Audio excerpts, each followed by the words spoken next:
உலக அரசியலை மாற்றக்கூடிய ஒரு மீட்டிங். அமெரிக்கா மற்றும் சீனா இடையே நடந்த இந்த சந்திப்பு ஏன் உலகம் முழுக்க கவனத்தை ஈர்த்தது தெரியுமா? உலகத்தின் இரண்டு மிகப்பெரிய வல்லரசு நாடுகளின் தலைவர்கள் நேருக்கு நேர் சந்திக்கும் போது அங்கே சாதாரணமாக எந்த பேச்சுவார்த்தையும் நடந்து விடாது. அமெரிக்க நாடாளுமன்ற அதிபர் டொனால்ட் ட்ரம்ப் சீன அதிபர் ஜி ஜின்பிங்கை சந்திக்க பெய்ஜிங் சென்றிருக்கிறார். கடந்த சில வருடங்களாகவே இந்த இரண்டு நாடுகளுக்கும் இடையே ஒரு பெரிய ட்ரேட் வார், அதாவது வர்த்தக போர் நடந்து வருகிறது. இப்படிப்பட்ட ஒரு சூழ்நிலையில் உலகமே பதற்றத்தோடு கவனித்த இந்த சந்திப்பில் என்ன நடந்தது, இரு நாடுகளும் என்ன பேசிக் கொண்டன என்பதை பற்றி தான் இந்த வீடியோவில் ஆழமாக பார்க்க போகிறோம். பொதுவாக வெளியில் பார்க்கும்போது இந்த இரண்டு நாடுகளும் தங்களுக்குள் இருக்கும் பதற்றத்தை குறைத்துக் கொள்ள முயல்வது போலதான் தெரிந்தது. ஒரு பயங்கரமான மோதலை தவிர்ப்பது இரு தரப்பின் முக்கிய நோக்கமாக இருந்தது. இந்த சந்திப்பில் அமெரிக்கா தனது கவனத்தை முழுமையாக ட்ரேட், ஆயில் பிரைசஸ், உலக எக்கானமி மற்றும் ஏஐ டெக்னாலஜி போன்ற விஷயங்களில் செலுத்தியது. முக்கியமாக தற்போது உலகளவில் பதற்றத்தை ஏற்படுத்தியுள்ள ஈரான் விவகாரம் மற்றும் தைவான் பிரச்சினை குறித்தும் அமெரிக்கா விவாதித்தது. அதே நேரத்தில் சீனா தனது தரப்பு நியாயங்களை மிக அழுத்தமாக முன்வைத்தது. சீனாவுக்கு தங்களின் எக்கனாமிக் ஸ்டெபிலிட்டி மிகவும் முக்கியம். அமெரிக்காவுடன் தேவையில்லாத ஒரு ராணுவ மோதலை அவர்கள் விரும்பவில்லை.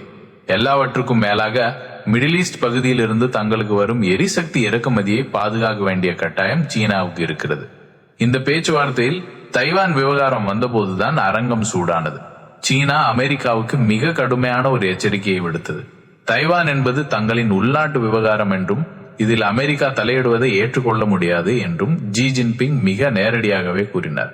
ஒட்டுமொத்த சீனா அமெரிக்கா உறவிலேயே தைவான் தான் மிக ஆபத்தான மற்றும் சென்சிட்டிவான ஒரு விஷயம் என்பதை சீனா மீண்டும் உலகிற்கு உணர்த்தி இருக்கிறது.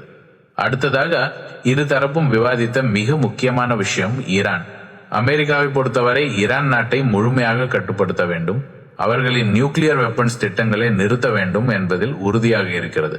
ஆனால் சீனா இதற்கு முற்றிலும் மாறுபட்ட ஒரு பார்வையை வைத்திருக்கிறது. ஈரான் நாடு பொருளாதார ரீதியாகவோ அல்லது அரசியல் ரீதியாகவோ வீழ்ந்து விடுவதை சீனா விரும்பவில்லை. ஏனென்றால் சீனா இன்னும் பெருமளவில் ஈரானியன் கச்சா எண்ணெயை சார்ந்துதான் இருக்கிறது. இங்கேதான் நாம் ஸ்ட்ரைட் ஆஃப் ஹார்மூஸ் என்ற கடல் வழிபாதையை பற்றி புரிந்து கொள்ள வேண்டும். உலக வரைபடத்தில் இது ஒரு மிகச்சிறிய கடல் வழிபாதை தான். ஆனால் உலக நாடுகளுக்கு தேவையான ஒட்டுமொத்த கச்சா எண்ணெய் பெரும்பகுதி இந்த ஸ்ட்ரைட் ஆஃப் ஹார்மூஸ் வழியாகத்தான் கப்பல்களில் கொண்டு செல்லப்படுகிறது. ஒருவேளை ஈரான் பிரச்சனையால் இந்த கடல் வழிபாதை மூடப்பட்டால் அது ஒட்டுமொத்த உலகத்தையும் பாதிக்கும்.